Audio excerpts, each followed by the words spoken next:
Psychosis tends to get recognized for its very outlandish symptoms of hallucinations and delusions, which people tend to think of as hearing voices or believing that you're being tracked by the government, things like that. Now that seems to make sense, right? It makes sense that a break from reality would have these unreal experiences, things that aren't possible in reality. Obviously, the symptoms of psychosis must be these unreal aspects. But what I like to think of reality, or at least psychotic reality, as is an altered reality, meaning that yes, you do have these additions to reality that are unreal, but your reality is altered in the sense that you lose aspects of reality too. Let's break it down into positive and negative symptoms. Positive symptoms are not, yay, this is great, this is positive, woohoo. They're more like, positive in the sense of an addition. Negative symptoms are not, oh, dang, that really sucks, I feel so negative. They're a subtraction. So positive symptoms are an addition to reality, and this is what we all think of, okay? The hallucinations and delusions, these are added on top of your reality. Basically, if this was reality and we were all on the same plane of reality, a person with psychosis standing here has these additions over above their head that are just raining down symptoms of hallucinations and delusions. So they're in reality like everyone else, but they have an addition. Now the negative symptoms, the subtraction, are down here. So you have your person in reality and they may have fallen off a little bit. They may have lost their standing in reality because there are aspects of reality that they're just not even in touch with anymore. People tend to lose ability in psychosis, and they lose the ability or have a lack of ability in areas of their life where they normally used to perform just fine.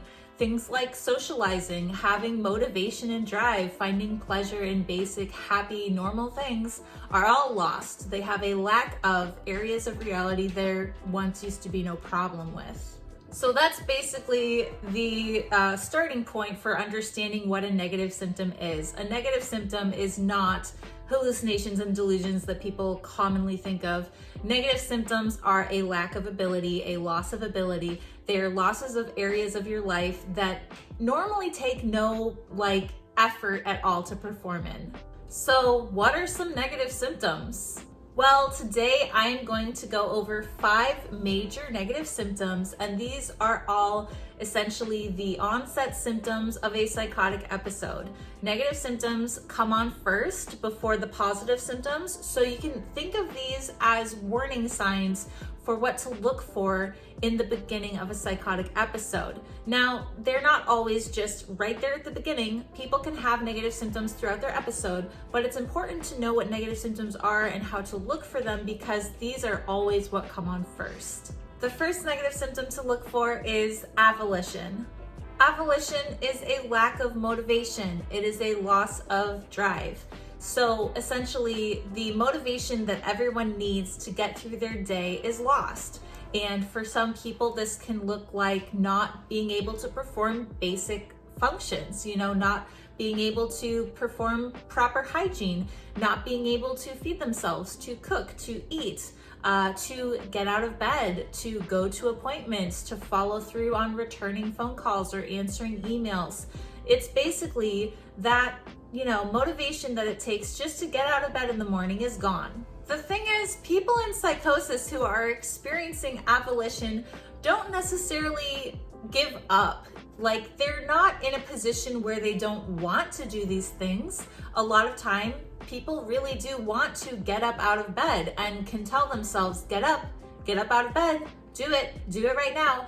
And that motivation that tells them to follow through isn't there. So yeah, a lot of times people do want to do the thing. They just can't. There's something within them that stops them from being able to do the thing. This tends to be maybe the first symptom to come on for me. I can remember that feeling, that disconnect that prevented me from being able to move. I was in college at the beginning of one of my episodes, and I remember that I could go to class. I didn't really feel like I was all there, but when I would get back to my dorm, I would just sit on this couch and I would watch the clock. and hours would go by. I wouldn't even check my phone. I wouldn't go on my laptop. They'd be sitting right next to me within reach, and I could have picked up my phone at any time, but I pretty much was stuck. I couldn't move. I would tell myself, get up, go eat something, go do something, go to the bathroom, and I wouldn't. For a lot of people, it can be like that, where they don't even go to the bathroom when they need to because they're stuck in that avolition that prevents them from getting up and doing anything. Now, I started with avolition to basically paint a picture of the inability, right? Because that inability to perform basic functions and to have no motivation or drive really carries throughout the rest of the symptoms. That basic fundamental inability can be seen in areas like anhedonia and asociality. Now, anhedonia will be the second one I talk about, and I feel that this is very closely related to avolition because, like avolition, it lacks follow-through. It's an inability to perform, and it's not necessarily the inability to perform basic tasks like hygiene. It's the inability to perform in any areas of your interest. It is losing pleasure. So anhedonia would be a loss of pleasure, a lack of pleasure in areas where you once found pleasure. For a lot of people, this can look like hobbies. They may withdraw, so like completely pull out from their hobbies. So someone who likes fishing won't leave the house, won't take out their boat, won't go fishing. Someone who loves crafting won't, pull out their knitting or anything. They won't finish any projects. They may have already started projects that they've been working on, and they'll go completely unfinished.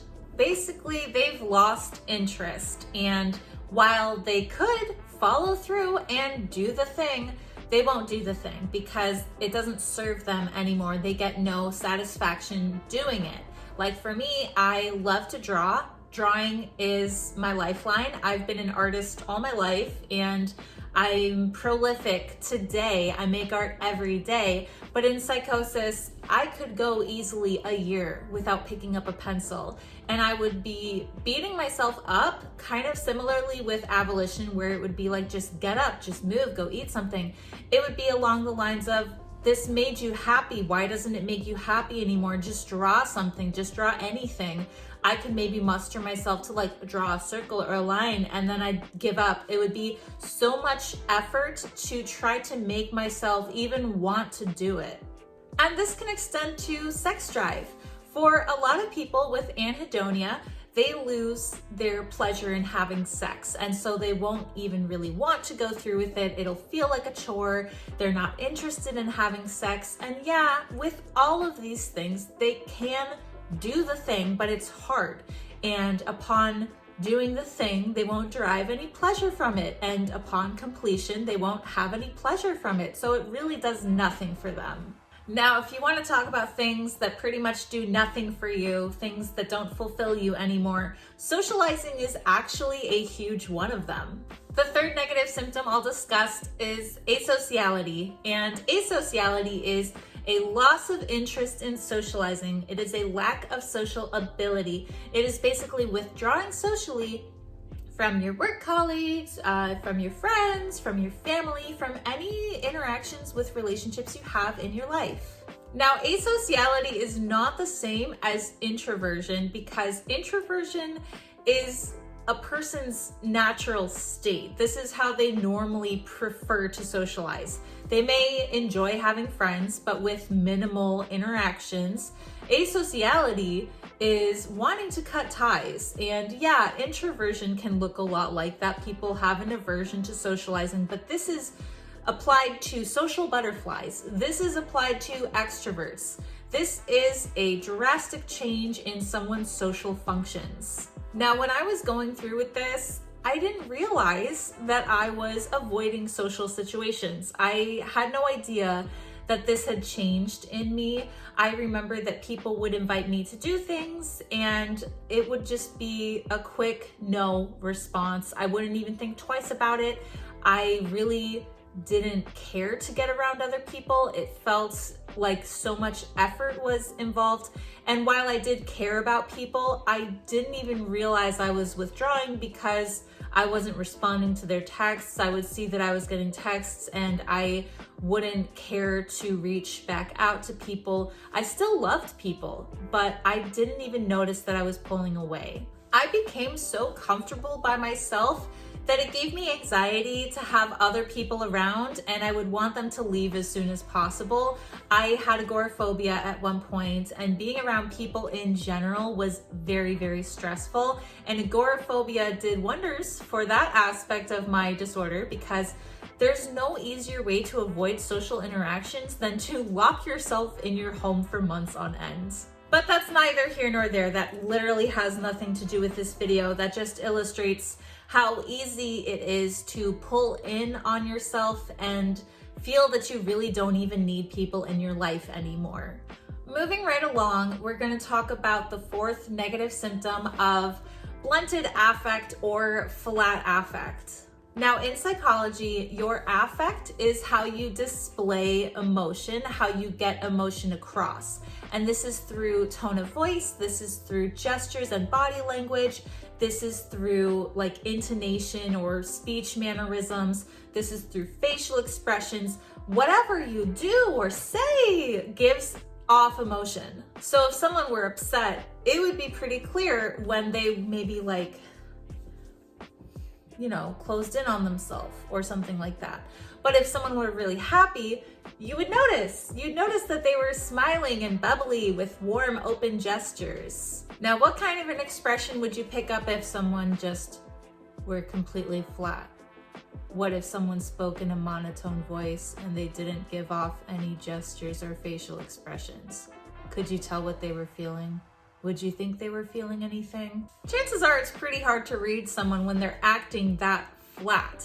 And this is exactly what a flat affect is. It is that visual, like, representation of emotion completely gone.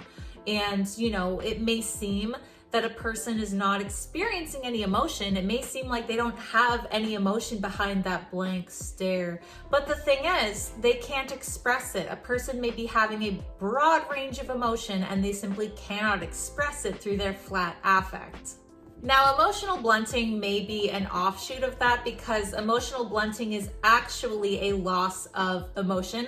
So a person who is emotionally blunted won't be feeling emotions. However, a person with a flat affect cannot show emotions. And a blunted affect is essentially showing minimal emotions, while a flat affect is no emotions. A blunted affect is minimal emotions. So let's just wrap it up with the final symptom, the fifth symptom of the psychotic negative symptoms to discuss today, and that is aloia, or poverty of speech. So aloia is a loss of speech. It is a lack of speech ability, meaning that a person's way of communicating through either verbal speech or sign language is minimal. They either have some ability, but not much to communicate, or they have none at all.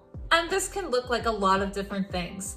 This can look like long pauses between words.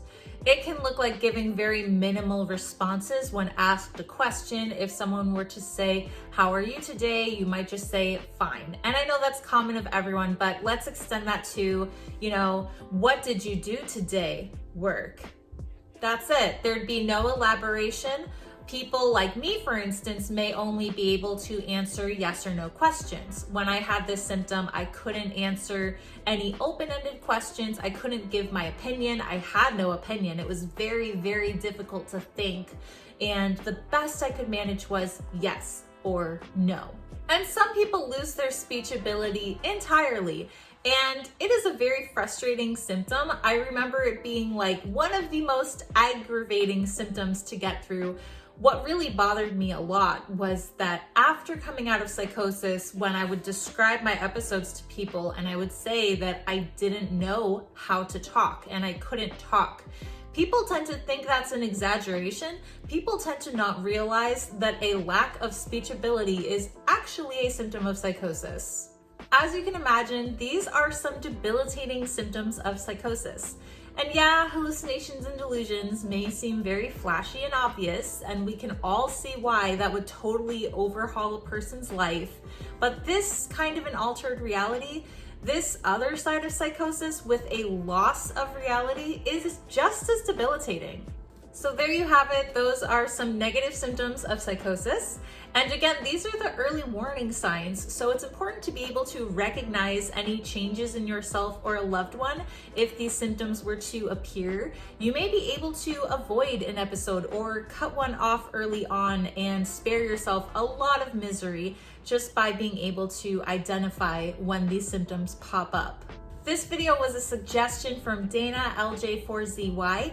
Thank you so much, Dana, for the suggestion. I love nerding out about the more educational aspects of psychosis.